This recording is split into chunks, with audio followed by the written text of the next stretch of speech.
Last time हम लोग पढ़े क्या थे कि पढ़े थे 20 फरवरी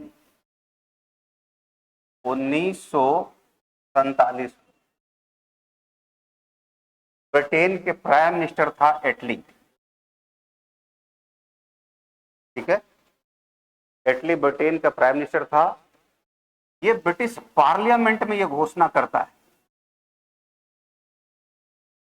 पार्लियामेंट क्या घोषणा करता है ब्रिटिश पार्लियामेंट में?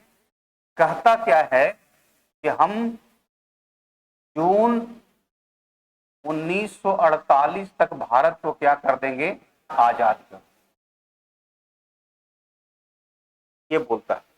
मतलब इतना टाइम ये लिया है कि अगले साल 1948 में जून तक ही मुख्य रूप से आजाद कर दें। ठीक, ये ब्रिटेन के पार्लियामेंट के द्वारा पार्लियामेंट में बोला गया शब्द है, और संसद में बोले गए शब्द के महत्व होते हैं। संसद में बोले गए शब्द के महत्व होते हैं। आज तक ये बात पूरी तरह से क्लियर नहीं है कि आखिर 20 फरवरी से लमसम 20-25 मार्च तक क्या घटित हुआ। उसके बाद अंग्रेज इस बात के लिए तैयार हो गया कि नहीं, 1947 में ही 15 अगस्त के दिन ट्रांसफर कर देंगे, पावर आजाद कर देंगे। देखो 15 अगस्त का भी डेट एक यूनिक डेट है। क्यों? सेकेंड वर्ल्ड वॉर में देखिएगा, जापान जो अपने आप को सरेंडर किया था 15 अगस्त 1945, और उसके पास बम कब गिराया गया था? 6 अगस्त और 9 अगस्त। उसके बाद वो 15 को सरेंडर किया। अंग्रेज जानबूझ करके प्रतीकात्मक तौर पे 15 अगस्त को आजाद किए, पावर ट्रांसफर किया जानबूझ करके। क्यों? एक ऐतिहासिक तथ्य बन जाए कि तुमको पावर ट्रांसफर कर रहे थे। दुनिया में कुछ लोग 15 अगस्त के ही दिन ही सरेंडर कर रहे थे। अरे बात समझ में? ऐसे मॉडर्न हिस्ट्री में पढ़ेंगे ना तो ये प्रक्रिया सबको अपनाता है। जैसे आप देखिएगा 9 अगस्त 1942 को हम लोग भारत छोड़ो आंदोलन शुरू किया। 9 अगस्त, और 9 अगस्त 1925 को देखेगा, जो आप ट्रेन वाला मामला जो आप सुनते हैं, सहारनपुर से जो लखनऊ ट्रेन आ रही थी, तो उसको क्या बोलते हैं? काकोरी कांड बोलते थे उसको काकोरी एक्शन डे कर दिया था। 9 अगस्त को ही हुआ। तो हम भी इसीलिए चुने थे कि भारत छोड़ो आंदोलन अहिंसक तरीके से आंदोलन जरूर होगा, लेकिन जरूरत पड़ेगा तो कुछ भी प्रक्रिया अपनाएंगे। हम भी अंग्रेज को आगाही कर रहे थे कि 9 तारीख काहे चुने। अरे बात समझ में? तो देखिएगा ये घोषणा होता। उसके बाद हमने आपको बताया था कि 22 या कहीं पे 24 मार्च देता है। इस डेट पे ज्यादा नहीं जाना। नहीं तुमसे कभी पूछेगा कि लॉर्ड माउंटबेटन किस दिन आया था। हाँ, ये जरूर पूछेगा कि लॉर्ड माउंटबेटन प्लान कब घोषणा किया था। ये डेट जरूर पूछे, उस पर कोई कंफ्यूजन भी नहीं। आता है कहां? दिल्ली आया। कौन? माउंट। अरे बात समझ में? माउंटबेटन कहां आया? दिल्ली में आया। आते के साथ सबसे पहले पटेल से मिलता है। पटेल से मिला सबसे पहले, और कन्विंस करने का कोशिश किया। वो आदमी वहां से बंटवारा के प्लान के साथ आया ही आया। वो आदमी वहां से बंटवारा के प्लान के ही साथ आया था। माउंटबेटन ठीक आया, पटेल से मिला, कन्विंस करने का कोशिश किया कि देखो बंटवारा के अलावा दूसरा कोई रास्ता नहीं। और दंगा फसाद कब से चल रहा है? 16 अगस्त 1946 से देखिएगा मार्च के महीना पहुंच गए। उस दिन से जो दंगा फसाद शुरू हुआ वो कंटिन्यू जारी है। अरे बात समझ में? फिर इसके बाद देखिएगा नेहरू से मिला, इसके बाद नेहरू से मिला और दोनों को कन्विंस करने का कोशिश किया इस बात के लिए बंटवारा, बंटवारा के लिए कन्विंस करने का कोशिश, कन्विंस भी कर लिया। बाद में इन लोग के सहयोग से देखिएगा गांधी के पास पहुंचे, महात्मा गांधी के पास, महात्मा गांधी के पास पहुंचे। महात्मा गांधी देखिएगा नोआखली में जो दंगा चल रहा था ना, नोआखली एक इलाका है, हालांकि देखिए अभी नोआखली में उस तरह से दंगा नहीं होगा, वो दंगा सबसे ज्यादा होता ठीक आजादी के पहले का बात, दंगा हो रहे थे लेकिन उसका सबसे भीषण रूप दिखेगा आपको आजादी के ठीक पहले। जिस दिन पावर ट्रांसफर था उस दिन महात्मा गांधी दिल्ली में नहीं थे, नोआखली में थे। नोआखली कहाँ है? बांग्लादेश में। किसी दिन हम नोआखली की भी कहानी बता देंगे, इतनी खराब कहानी है ना कि सुनिएगा तो आपको बड़ा खराब लगेगा।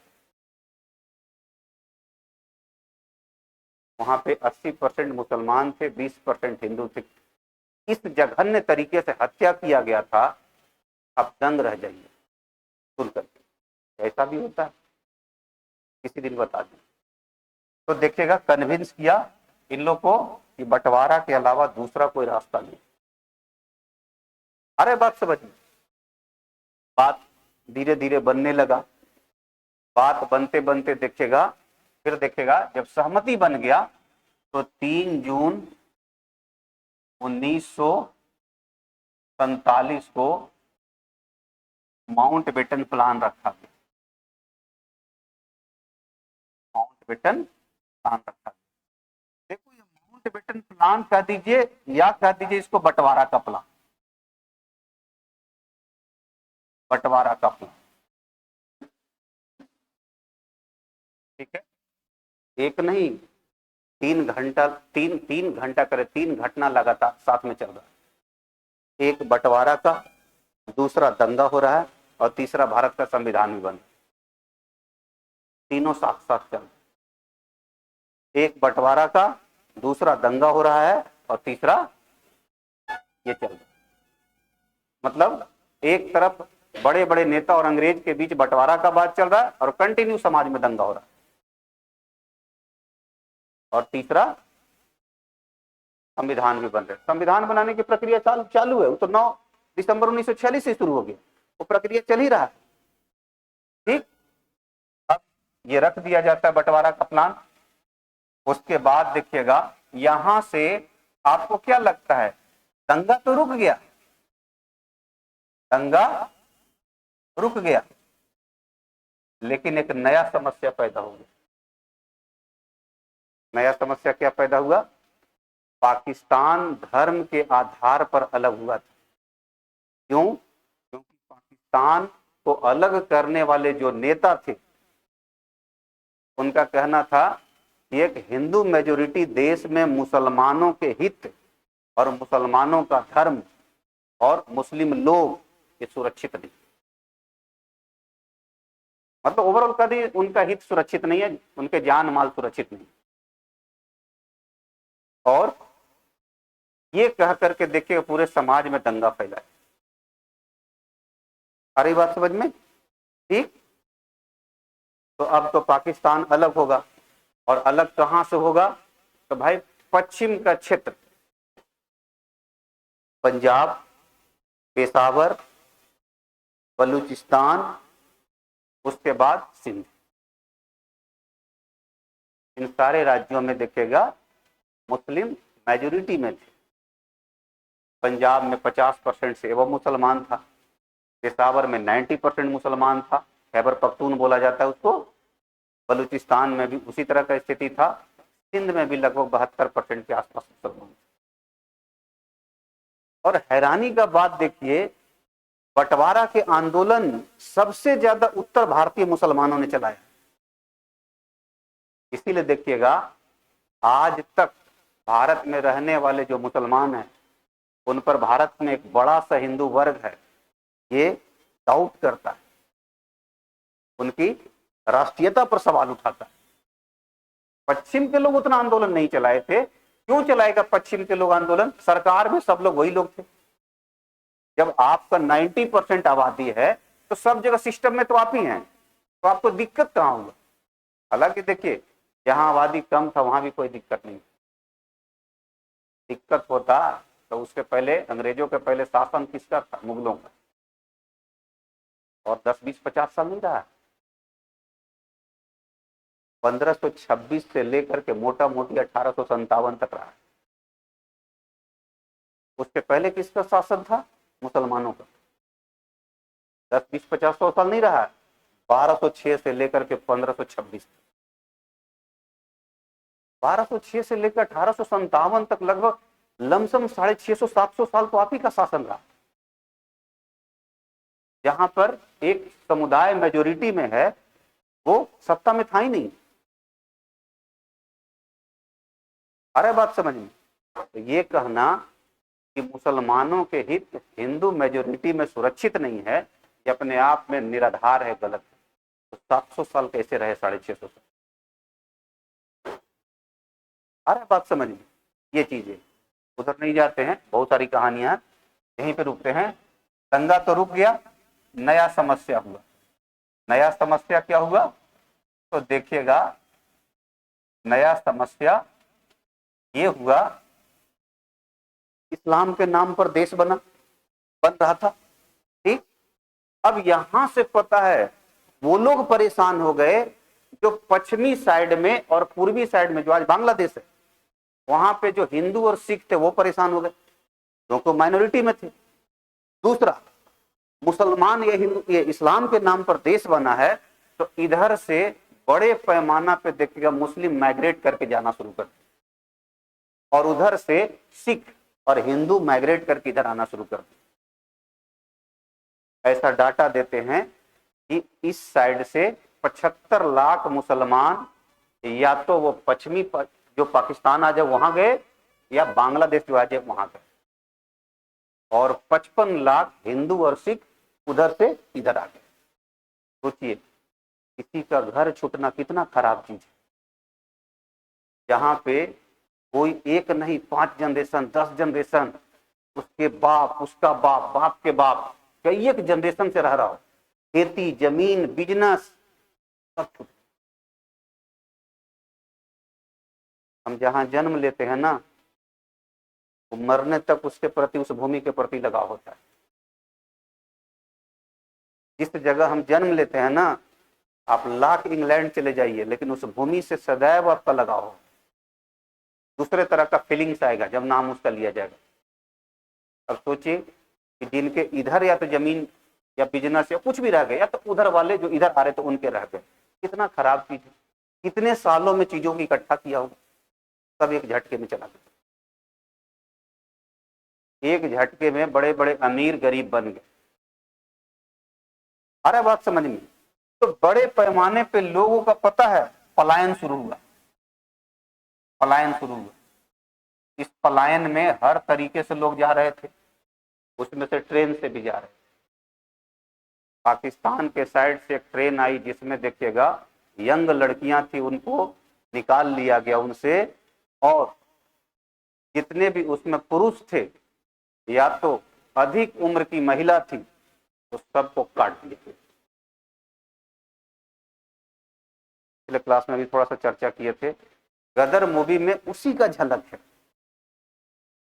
प्रतिक्रिया बस सेम चीज यहां अपनाया गया कि इधर से जो लोग जा रहे थे उनके साथ भी उसी तरह से किया गया। ऐसे कई हजार लोगों को काट दिया गया। कई हजार लड़कियां पता है कि इनको गायब हो गए।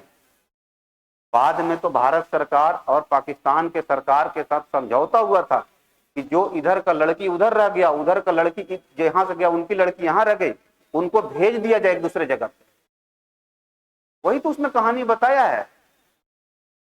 सकीना नाम का जो कैरेक्टर है वही बताया है।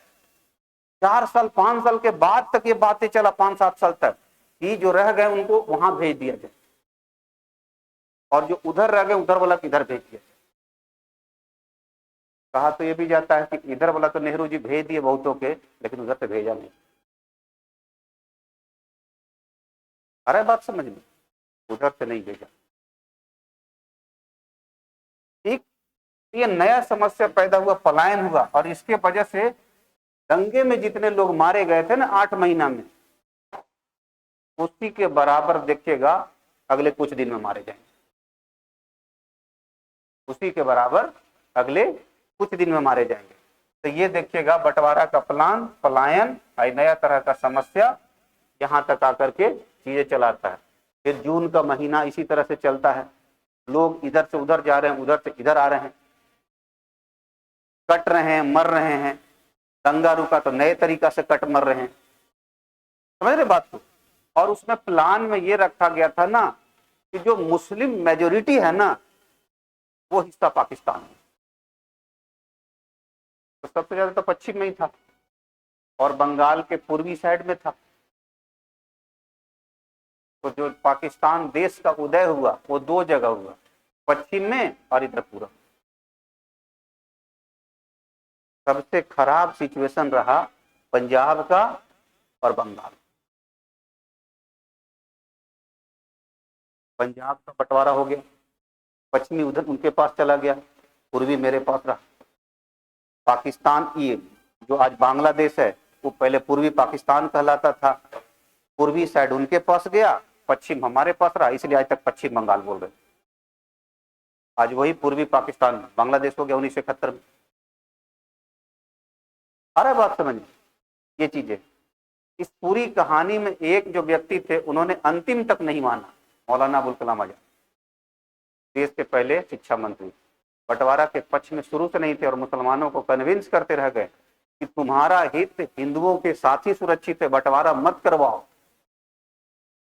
और अगर हो भी गया ना, करवा भी लिए तुम, तो तुम कभी इकट्ठे नहीं रह पाओगे, और पहले तो तुम्हारा 25 साल के अंदर तुम्हारा देश टूट जाएगा। 1971 जोड़ लीजिए 1947 से, 25 साल नहीं होगा पूरा, उससे पहले एक नया देश बन गया। और आज जो पाकिस्तान में हालात हैं, बलूचिस्तान को लेकर, खैबर पख्तून को लेकर या सिंध को लेकर जो हालात हैं, कि निकट भविष्य में 5-10 साल लगे, 20 साल लगे, 25 साल लगे, इकट्ठा नहीं रह पाएगा, इकट्ठा रह ही नहीं पाएगा। और उसका एक सबसे बड़ा कारण क्या है, वहां का पंजाबी मुसलमान, उनकी आबादी पूरे पाकिस्तान की 52% है, वो सारे जगह पे डोमिनेंट है, सबके संसाधन खा जाते, नहीं रह पाएगा। दूसरा, तुम पंजाबी बोलते थे, वो पख्तून बोलता था, एक बलूच बोलता था, एक सिंधी बोलता था, 2% लोग उर्दू बोलता था, एक उधर बंगाली बोलता था। 2% भाषा बोलने वाले को राष्ट्रभाषा बना दिया, उर्दू। अरे ठेठ पंजाबी को उर्दू समझ में आएगा? ठेठ बलूच जो पहाड़ी इलाका में रहने वाला को उर्दू बेचारा समझ में आएगा? काहे जबरदस्ती बुला रहे? आ रहा है बात समझ में? तो इसी तरह से चीजें चलते रहा, भारत के संविधान बनने की प्रक्रिया जारी रही। इसी बीच में हम लोग झंडा वगैरह भी अपनाने का प्रक्रिया शुरू किए, और पलायन चल रहा था, तो बड़े पैमाने पे दंगा हो रहा था, मतलब मर रहे थे लोग। उसी बीच देखिएगा 14 अगस्त को, देखिएगा 14 अगस्त को पाकिस्तान अपना इंडिपेंडेंस मनाता है, अपना इंडिपेंडेंस मनाता। 15 अगस्त 1947 रात को 12 बजे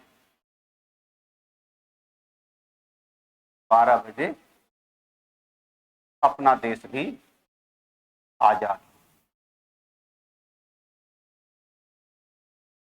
और आजाद भारत के जो पहले प्रधानमंत्री हुए, मतलब आप कैसे कहिए, आजाद भारत के फर्स्ट पीएम, वो कौन हुए? नेहरू जी। ध्यान रखिएगा, नेहरू जी को शपथ कौन दिलवा रहा था? Lord Mountbatten. और 2 सितंबर 1946 को नेहरू जी को शपथ कौन दिलवाया था? डेविड। तब सरकार के मुखिया के तौर पे, अध्यक्ष के तौर पर दिलवाया, आज पीएम के तौर पे दिलवा रहा है, आज पीएम के तौर पे दिलवा रहा है। कौन? Lord Mountbatten. अब यहां से देखो 2-3 सवाल बनते हैं। आजाद भारत के पहले governor general, British governor general lord Mountbatten. आजाद भारत के पहले और आखिरी ब्रिटिश गवर्नर लॉर्ड माउंटबेटन। उसके बाद अंग्रेज बना कहां पे? और आजाद भारत के पहले भारतीय गवर्नर जनरल सी राजगोपालाचारी, और आजाद भारत के पहले और आखिरी गवर्नर जनरल सी राजगोपालाचारी। उनके बाद किसी को नहीं बनाएगा। क्यों? 24 जनवरी 1950 को आखिरी बार संविधान सभा का बैठक होगा और उस दिन राजेंद्र प्रसाद को राष्ट्रपति चुन लिया जाए। तो एक राजगोपालाचारी बने भारतीय और वही आखिरी। अंग्रेज में भी एक माउंटबेटन, कह लीजिए आजाद भारत के प्रथम और आखिरी। अरे बात समझ में? फिर तो राष्ट्रपति वाला कॉन्सेप्ट आ गया, फिर राष्ट्रपति वाला कॉन्सेप्ट आ गया। समझ गए ये चीजें? अब हम लोग देखो बात थोड़ा सा करेंगे, हिंदुस्तान के बंटवारा के लिए जिम्मेदार कौन कौन था। थोड़ा शकल भी देख लीजिएगा इनका, ठीक है?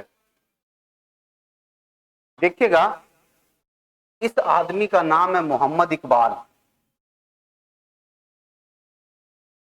मोहम्मद इकबाल।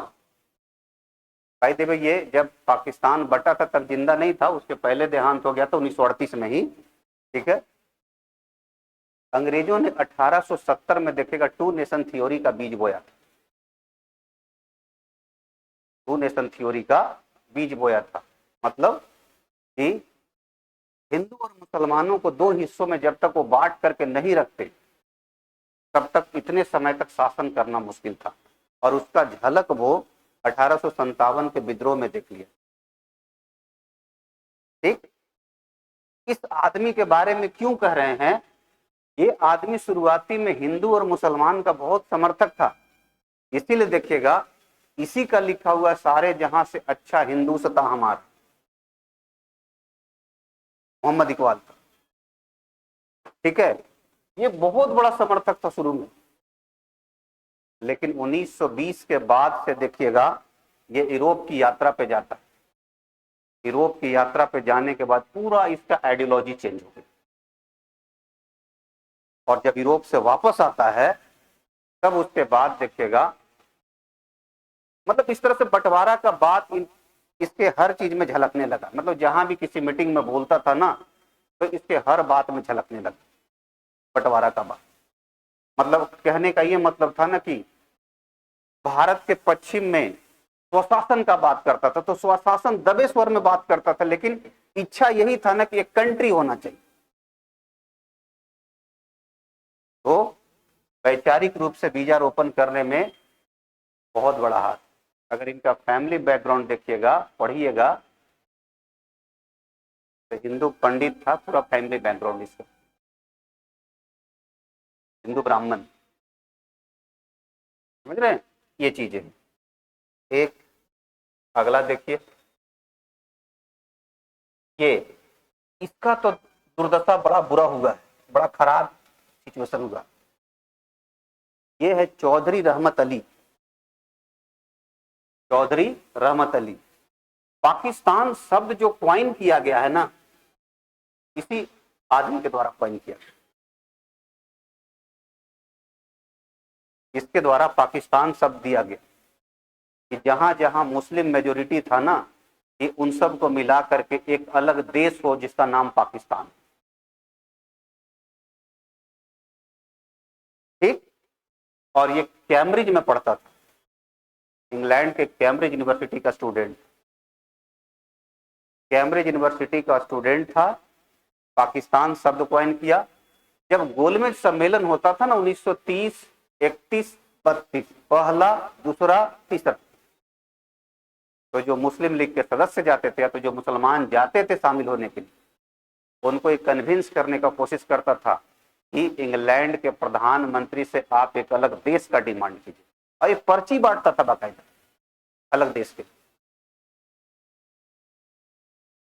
और जब बंटवारा हो गया, पाकिस्तान बन गया, तो बड़ा खुशी होकर के इंग्लैंड से आया पाकिस्तान। और जब पाकिस्तान में आता है तो जिस तरह का ये पाकिस्तान का कल्पना किया था उसका ठीक उलट वहां सत्ता में बैठने वाले कर रहे। ये आदमी उसका विरोध करना शुरू कर दिया, बोला इससे बढ़िया तो फिर पाकिस्तान नहीं बनता, तो फिर हिंदुस्तान के साथ दिक्कत क्या था। समझ रहे, बड़े पैमाना पे सिख और हिंदू को मारे जा रहे थे, उसका भी विरोध किया था। बोला जो मार रहे हैं इससे बढ़िया भेज दीजिए भारत उनको। और भी चीजों का विरोध किया था। वहां के जो सत्ता में बैठे लोग थे ना, जिस तरह से संसाधन पे, सिस्टम पे नियंत्रण कर रहा था, कब्जा कर रहा था, और जिस तरह के पॉलिसी बना रहा था, उसको लेकर के भी विरोध करने लगा। पता है पाकिस्तान के सरकार ने 1948 में जबरदस्ती इसको विमान में बैठाया और जाने भर पैसा था और एक झोला था, बस। इंग्लैंड गया, इसका मृत्यु ऐसा हुआ है, कहते हैं कि रोड पर भीख मांगते हुए मृत्यु हुआ। इसको दफनाने वाला कोई नहीं था इस आदमी को। तो कैम्ब्रिज के देखेगा स्टूडेंट का सोसाइटी था, वो दफनाया। तो बंटवारा करने वालों का दूसरा का देखिए हश्र, इनका क्या हश्र है। ठीक, अगला एक शख्स देखिएगा, कायदे आजम या तो मोहम्मद अली जिन्ना। कायदे आजम शब्द महात्मा गांधी के द्वारा कहा गया, जो आज तक पूरा पाकिस्तान कायदे आजम चिल्लाते रहता, उस शब्द किसके द्वारा कहा गया? महात्मा गांधी पर। कायदे आजम का मतलब महान नेता होता है। ठीक, ये आदमी को अगर देखोगे तो शुरू में बहुत लिबरल इंसान है, हाँ, लेकिन बाद में देखिएगा इसका 1930-35 के बाद से देखिएगा इसका आइडियोलॉजी चेंज होना शुरू। और मुसलमानों में इसकी पकड़ अच्छी थी, काबिल तो था ही, पढ़ा लिखा बैरिस्टर था, अच्छी पकड़ थी। ये इंग्लैंड में बाकायदा सेटल हो चुका था। भारत के मुस्लिम लीग के नेता इसको कन्विंस करके इंग्लैंड से लेके आए, इसलिए कि तुम ही एक ऐसा नेता हो जो पूरे मुसलमानों का नेता हो सकते। इंग्लैंड से लेकर के आए। और उसके बाद देखेगा पाकिस्तान एक अलग देश का बात की। इसका भी बैकग्राउंड आप अच्छे से चेक कीजिएगा। इसका बैकग्राउंड गुजराती हिंदू परिवार में है। अरे बात समझ में, गुजराती हिंदू परिवार में। और कैसे देहांत हुआ? देहांत हुआ, इसको टीबी का बीमारी। ये आदमी नमाज पढ़ने नहीं जानता था, ये आदमी सुअर का मांस खाता था, और मतलब प्योर इसका वेस्टर्नाइजेशन था इसके अंदर। कहने को मुसलमान में पैदा हुआ था, पर इस्लाम को कुछ भी नहीं जानता था, है ना, मतलब था इसको। टीबी का बीमारी था। इसको डॉक्टर सलाह दिया कि आप एक ऐसे क्षेत्र में जाइए जहां पे थोड़ा आपको राहत मिले। तो लोग इसको भेज दिया क्वेटा, वही क्वेटा जो बलूचिस्तान की राजधानी है। तबीयत खराब होने लगा, क्वेटा से विमान से लाया गया कराची। कराची एयरपोर्ट के बाहर देखिएगा एम्बुलेंस खड़ा था, एम्बुलेंस में रखा गया, एम्बुलेंस खराब हो गया। डॉक्टर के पास ले जाना था, खराब नहीं हुआ था। जो लोग पाकिस्तान में सत्ता में बैठे थे, जो सिस्टम को कब्जा करना चाहते थे, और जो लोग वहां के संपत्ति संसाधन पर कब्जा करना चाहते थे, उन्होंने जानबूझ करके करवाया। और कहते तो लोग यहां तक है कि एम्बुलेंस में ही लगभग दम तोड़ दिया। और ये भी कहते हैं कि शायद डॉक्टर के पास जाता तो कुछ दिन और बचता। और एक तो देखिएगा थ्योरी भारत में ये भी है कि अगर भारतीय नेताओं को ये बात पता चल जाता कि इसको टीबी की बीमारी है, तो कुछ दिन और स्वतंत्रता को टालते कि मर जाओ पहले तुम, बाकी फिर देख लेंगे। अगर पता होता कि 1 आध साल में मरिए जाएगा, तो फिर 1 आध साल बाद ही थोड़ा और खींचते। समझ रहे बात को? ये चीजें, ये है मोहम्मद अली जिन्ना, इसका भी बड़ा बुरा मौत हुआ। ये है आदमी लियाकत अली खान, पाकिस्तान के पहले प्राइम मिनिस्टर, और अभी पढ़े थे आप लोग अंतरिम सरकार में वित्त मंत्री था, पढ़े थे ना, वित्त मंत्री था। लियाकत अली खान पहले प्राइम मिनिस्टर बना वहां का।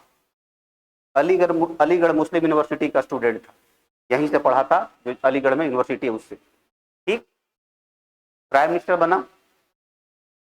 इसके बाद देखिएगा इसका पॉलिसी क्या था, धीरे धीरे हर चीज को इस्लाम के आधार पर लाना शुरू कर दिया। भारत से पाकिस्तान के बंटवारा में इसका बहुत बड़ा हाथ है। और बाद में देखिएगा रावलपिंडी में एक सभा हो रहा था, उस सभा में एक आदमी इसको गोली मार दी, सभा में गोली मार दी प्रधानमंत्री, वहीं पे मर गया 1951 में। ज्यादा नहीं रहा, 1951 में मर गया। समझ रहे बात को, ये चीजें। अगला एक देखिए, ये तुम्हारा जाकर के है, इसका नाम है चौधरी मोहम्मद जफरुल्ला खान। ये पाकिस्तान के फर्स्ट विदेश मंत्री का लिखा हुआ है, फॉरेन अफेयर मिनिस्टर, पहले विदेश मंत्री है। ये मुसलमानों के एक सेक्ट अहमदिया मुसलमान है, मुसलमानों में एक सेक्ट होता है अहमदिया मुसलमानों, ये उसी से बंटवारा का जबरदस्त हिमायती था। ये पता है क्या हुआ, 1953 में लाहौर में अहमदिया को लेकर के आंदोलन हुआ। क्या आंदोलन हुआ कि अहमदिया मुसलमान नहीं है, और आज के डेट में देखिएगा तो पाकिस्तान के संविधान में संशोधन करके बाकायदा लिख दिया गया कि अहमदिया मुसलमान नहीं। एक पता नहीं कि धर्म के अंतर्गत कई तरह के विचारधारा, उसी में से लिख दिया गया है। और इनके समाज का इतनी हालत खराब है कि लाहौर में या तो किसी आप शॉप में जाइएगा, वहां तो लिखा हुआ कि Ahmadiyya are not allowed in shop, मतलब मेरे शॉप में अहमदिया नहीं ले सकता सामान। इतनी हालत खराब, इनकी मस्जिदों को उड़ा दिया जाता, इनको किसी सिस्टम में शामिल नहीं किया जाता, किसी सिस्टम में नहीं शामिल किया जाता। अरे बात समझिए, क्योंकि इनको मुसलमान माना ही नहीं जाता है।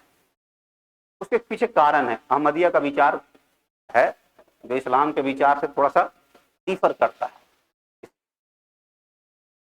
और इतने दबाव बनाए गए इसको रिजाइन मारना पड़ गया।